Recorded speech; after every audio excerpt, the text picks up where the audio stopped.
आपने लोगों को अक्सर मौक़ों पर एक दूसरे को इशारों से बातें करते तो कई बार देखा होगा, लेकिन क्या आपने कभी किसी को किसी का कत्ल करने के लिए इशारा करते देखा है, या यूँ कहें कि इशारों वाले कत्ल देखा है? अगर नहीं तो चलिए हम आपको एक ऐसे कत्ल की दास्तान सुनाने जा रहे हैं जिसमें एक इशारा किया गया और उसी इशारे पर एक कत्ल होता है। लेकिन इस पूरी कहानी में अफसोस की बात यह है कि इस इशारे को समझने में पुलिस को पूरे 2.5 साल का वक्त लग गया। जुर्म की यह सच्ची कहानी आपको हैरान कर देगी, आपके पैरों तले से ज़मीन खिसक जाएगी जिस टाइम आप ये पूरी कहानी लास्ट तक सुनेंगे।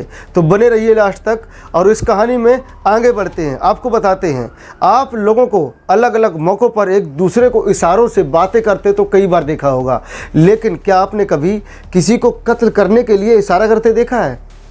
सवाल अजीब ज़रूर है, लेकिन क्योंकि आम तौर पर कातिल हमारे इर्द गिर्द नहीं होते, और ये बात और है कि हम में से ही कोई अचानक कभी किसी की बात पर किसी का कत्ल कर देता है, किसी के खून से अपने हाथ रंग लेता है।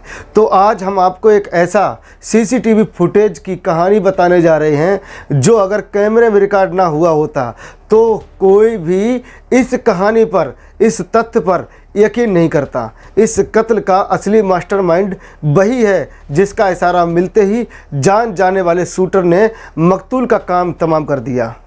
उस फुटेज में तस्वीरें हरियाणा के पानीपत की है, पानीपत के घेर अरैया कॉलोनी की, और तारीख 15 दिसंबर 2021। एक शख्स गलियों से पैदल चलता हुआ एक मकान की तरफ बढ़ रहा है। वो तेज़ी से चलता हुआ मकान का दरवाज़ा खोलता है और अंदर दाखिल हो जाता है। असल में ये एक शूटर था जो अभी अभी किसी की जान लेने वाला है। जाहिर है कि ऐसे आदमी या ऐसे अजनबी तो इस तरह मकान के अंदर घुस आने से उस मकान में रहने वाले लोगों का रिएक्शन कैसा होगा, ये समझना मुश्किल है। वो चीखेगा, चिल्लाएगा भी, या फिर अंदर घर में जब आदमी घुसेगा तो उससे वो पूछेगा कि आने की वजह क्या है। लेकिन यहाँ मंजर बिल्कुल उल्टा दिखता है।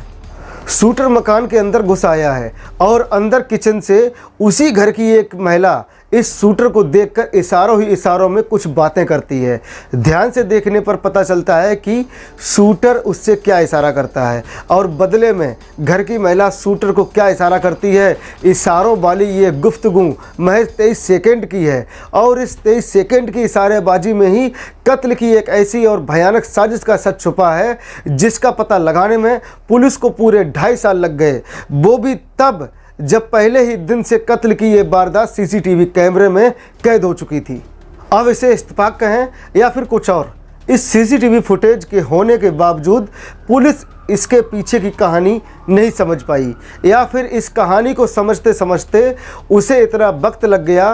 पुलिस ने इस मामले पर पहले सिर्फ गोली चलाने वाले कातिल को ही रंगे हाथ गिरफ्तार किया था, लेकिन जब पुलिस ने 2.5 साल बाद इस केस को रीओपन किया, रीइन्वेस्टिगेशन किया, तो पता चला कि गोली चलाने वाला तो बस एक मोहरा भर था। असली कातिल तो घर के अंदर ही छुपी थी, वो महिला जिसने एक इशारे भर से अपने ही पति का कत्ल करवा दिया। जी हाँ, अपने ही पति का कत्ल करवा दिया। हरियाणा की दिमाग घुमा देने वाली इस मर्डर मिस्ट्री का ये सच शायद कभी बाहर नहीं आता अगर इसी परिवार के ऑस्ट्रेलिया में रहने वाले एक मेंबर ने पुलिस को इस वारदात में घर की एक महिला के शामिल होने का मैसेज ना भेजा होता और घर में लगे सीसीटीवी कैमरे की इन तस्वीरों की सच्चाई ना बताई होती। अब घर की एक महिला यानी घर की एक बहू ने ही अपने पति का इस तरह से कत्ल क्यों करा दिया? अपने पति के साथ उसकी ऐसी क्या दुश्मनी थी? शूटर ने घर में घुसकर गोली मारने और पकड़े जाने जैसा भयानक खतरा कैसे मोल लिया? और इस कहानी का पूरा सच क्या है, ये जानने के लिए इस वारदात को सिलसिलेवार तरीके से समझना ज़रूरी है। चलिए इसको हम सिलसिलेवार तरीके से समझते हैं कि आखिर इस कहानी का, मर्डर मिस्ट्री का सच क्या है। इस कहानी की शुरुआत होती है 5 अक्टूबर 2021 से। शहर के सुखदेव नगर इलाके में कंप्यूटर इंस्टीट्यूट चलाने वाला विनोद बराड़ा अपने कॉलोनी के गेट के पास बैठा था, लेकिन बदकिस्मती से वो घर के पास बैठे बैठे ही एक हादसे का शिकार हो गया। एक तेज रफ्तार मिनी ट्रक ने उसे जोरदार टक्कर मार दी। ये टक्कर इतनी भयानक थी कि विनोद की दोनों टांगें टूट गईं। उसे अस्पताल में एक लंबा वक्त गुजारना पड़ा। इस बीच पुलिस ने उस ट्रक ड्राइवर को गिरफ्तार कर लिया जिसने विनोद को टक्कर मारी थी। ये पंजाब के बठिंडा का रहने वाला देव सुनार उर्फ दीपक नाम का एक शख्स था। लेकिन इस वारदात के ठीक 15 दिन बाद ट्रक ड्राइवर दीपक अचानक एक रोज पानीपत में विनोद के घर आ पहुंचा और उसने विनोद से इस मामले में समझौते कर लेने की गुजारिश की। उसने कहा कि विनोद ये केस वापस ले ले, लेकिन इसे विनोद का गुस्सा कहें या फिर कुछ और। विनोद ने केस वापस लेने से मना कर दिया, लेकिन विनोद का यही इनकार उसकी ज़िंदगी पर भारी पड़ जाएगा ये किसी ने सोचा नहीं था। विनोद के समझौते से इनकार करने के ठीक 56 दिन बाद यानी 15 दिसंबर 2021 को एक भयानक वारदात हुई। एक्सीडेंट का आरोपी ड्राइवर दीपक अचानक फिर से समझौते के बहाने उसके घर आया और इससे पहले कि कोई कुछ समझ पाता, दीपक ने घर में एंट्री करते ही सीधे अंदर से दरवाजे की कुंडी लगा दी। इस बार उसके हाथ में पिस्तौल थी। घर में घुस आए इस शख्स को देखकर विनोद की पत्नी और बच्चे शोर मचाने लगे। पड़ोसी भी आ पहुंचे, मगर चूंकि दरवाज़ा बंद था वो फौरन कोई मदद नहीं कर सके और ड्राइवर दीपक ने विनोद के सिर और कमर में बिल्कुल करीब से गोली मार दी। इस हमले से विनोद की मौके पर ही जान चली गई। चूंकि ये वारदात सबकी आंखों के सामने हुआ था, कातिल के पास भागने का कोई रास्ता नहीं था। लोगों ने उसे दबोच लिया और पुलिस के हवाले कर दिया। अब पुलिस दीपक को एक बार फिर गिरफ्तार कर चुकी थी। उस पर 2 अलग अलग केस दर्ज हो चुके थे। एक्सीडेंट कर जाने की कोशिश का केस यानी आईपीसी की धारा 307 का मुकदमा, जबकि इस बार किए गए कत्ल का केस यानी आईपीसी की धारा 302 का मुकदमा। जाहिर है ये मामला अब तक पूरा ओपन था, जिसमें कोई भी रहस्य की बात नहीं थी। कातिल पकड़े जाने के बाद अपना जुर्म कबूल कर लेता है। उसका कहना था कि विनोद ने एक्सीडेंट के मामले में उससे समझौते से इनकार कर दिया था, इसलिए उसने विनोद की हत्या कर दी। इस बात को अब करीब 2.5 साल गुजर चुके थे। वक्त का दरिया बहता बहता दूर निकल चुका था, लेकिन कुछ इतने ही दिनों के बाद यानी अब से महज कुछ रोज पहले पानीपत के पुलिस अधीक्षक एसपी अजीत सिंह शेखावत के मोबाइल फ़ोन पर ऑस्ट्रेलिया से अचानक एक व्हाट्सएप पर मैसेज आया। मैसेज करने वाले ने विनोद मर्डर केस का जिक्र करते हुए लिखा था कि उस केस का गुनहगार अकेला वो ड्राइवर दीपक ही नहीं है, बल्कि उसकी केस की साजिश में विनोद के कुछ बेहद करीबी लोग यानी कि घर वाले ही शामिल हैं, जिसकी गहराई से जांच होनी चाहिए। कहते हैं कि समझदार को इशारा काफ़ी होता है। पुलिस ने इस मामले की नए सिरे से जाँच की। CIA 3 की टीम ने आरोपी दीपक के बारे में जानकारी जुटाने के साथ साथ उसके मोबाइल फ़ोन की डिटेल निकलवाई।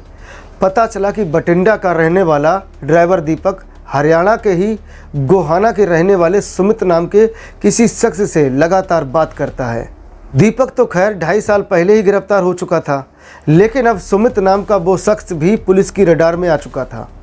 अब पुलिस ने बड़ी खामोशी से सुमित के बारे में जानकारी जुटाने की शुरुआत कर दी और इस कोशिश में पुलिस को एक ऐसी बात पता चली जिसने उसका दिमाग घुमा दिया।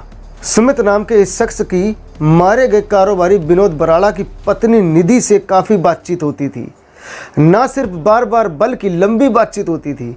अब पुलिस ने विनोद के कत्ल के सिलसिले में सुमित को हिरासत में ले लिया था, जिसने कत्ल के 2.5 साल बाद न सिर्फ कत्ल में अपना हाथ होने की बात कबूल कर ली, बल्कि ऐसा खुलासा करके हर किसी को चौंका दिया कि ये कत्ल उसने खुद विनोद की पत्नी निधि के कहने पर करवाया था। यानी साजिश में विनोद की पत्नी निधि भी शामिल थी। लेकिन आखिर निधि ने सुमित के साथ मिलकर अपने ही पति विनोद का कत्ल क्यों कर दिया, वो भी तब जब पति पत्नी में किसी तरह का कोई विवाद नहीं था, कोई मनमुटाव नहीं था। सवाल ये भी था कि आखिर सुमित और निधि एक दूसरे को कैसे जानते थे। सवाल ये भी था कि अगर इस कत्ल के पीछे सुमित और निधि ही शामिल थे, तो फिर ट्रक ड्राइवर ने अकेले विनोद का कत्ल करने का दोष अपने सिर पर क्यों ले लिया। 2.5 साल बाद ही सही, कत्ल एक ओपन एंड शट केस अब एक पेचीदा मर्डर मिस्ट्री में तब्दील हो चुका था और कत्ल का मास्टरमाइंड कोई और नहीं बल्कि खुद मखलूद की बीवी थी। दरअसल इस कत्ल की साजिश को रचने वाली पत्नी ने न केवल अपने पति के नाम की सुपारी दी, बल्कि इस इल्ज़ाम से बचने के लिए प्लान बीवी बनाया था। यहाँ तक कि वो अपने पति के कातिल के घर का पूरा खर्च भी उठाने को तैयार हो जाती है। पर सवाल यही था कि आखिर निधि ऐसा क्यों कर रही थी, उसने अपने पति का कत्ल क्यों करवाया। तो इन सवालों के जवाब भी जान लीजिए, वो भी आपको हम बता देते हैं, उनको भी समझिए। विनोद की पत्नी निधि साल 2021 में एक जिम में फिटनेस ट्रेनिंग के लिए जाया करती थी। उसी जिम में गोहना का रहने वाला सुमित ट्रेनर के तौर पर काम करता था। वहाँ सुमित और निधि में पहले दोस्ती हुई और फिर दोस्ती नज़दीकियों में बदल गई। और जाहिर है कि निधि शादीशुदा थी, तो जब निधि के पति विनोद को अपनी बीवी के इस अफेयर के बारे में पता चला, वो इसका विरोध करने लगा। उसकी निधि से सुमित को लेकर कई बार कहासुनी भी हुई और बस इसी के बाद निधि ने अपने पति विनोद को रास्ते से हटाने का फैसला कर लिया और नए नए बॉयफ्रेंड सुमित के साथ मिलकर उसके कत्ल की साजिश रच डाली। सुमित ने अपने किसी जानकार के जरिए ट्रक ड्राइवर दीपक से बात की। तय ये हुआ कि दीपक ट्रक से कुचलकर विनोद की हत्या कर देगा और अगर कहीं ये कोशिश में नाकाम हो गया तो फिर प्लान बी पर काम होगा। प्लान ए के मुताबिक सुमित और निधि ने दीपक को 10 लाख रुपए की सुपारी दे दी थी और फिर उसके इशारे पर दीपक ने पहले विनोद को ट्रक से कुचलकर मारने की कोशिश की और जब इस काम में वो नाकाम रहा तो कुछ दिन बाद उसने समझौते के बहाने विनोद के घर धावा बोला और आखिरकार गोली मारकर उसकी जान ले ली। यही प्लान बी कामयाब हो गया और विनोद की हत्या कर दी गई। निधि ने अपने उसी पति यानी विनोद के रुपयों से उसकी सुपारी दी जिस पति का उसने कत्ल करवाया। यहाँ तक कि आगे भी जेल में रहने तक उसके और उसके पूरे परिवार देखभाल करने का जिम्मा निधि और सुमित ने ही उठा रखी थी और किसी को इसकी खबर ही नहीं थी। वो तो जब ऑस्ट्रेलिया में रहने वाले विनोद के एक भाई को अपनी भाभी की इस करतूत के बारे में खुफिया खबर मिली तो उसने चुपचाप इसके बारे में पानीपत पुलिस के एसपी से व्हाट्सएप के जरिए शिकायत और दोबारा नए सिरे से इस केस की तफ्तीश करने को कहा तो असली कहानी सामने आ गई।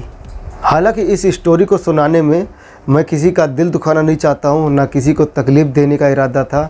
आपको सतर्क करना था और आपको खबरदार करना था। आज के लिए बस इतना ही, मिलते हैं किसी दूसरे वीडियो में। तब तक के लिए जय हिंद, जय भारत।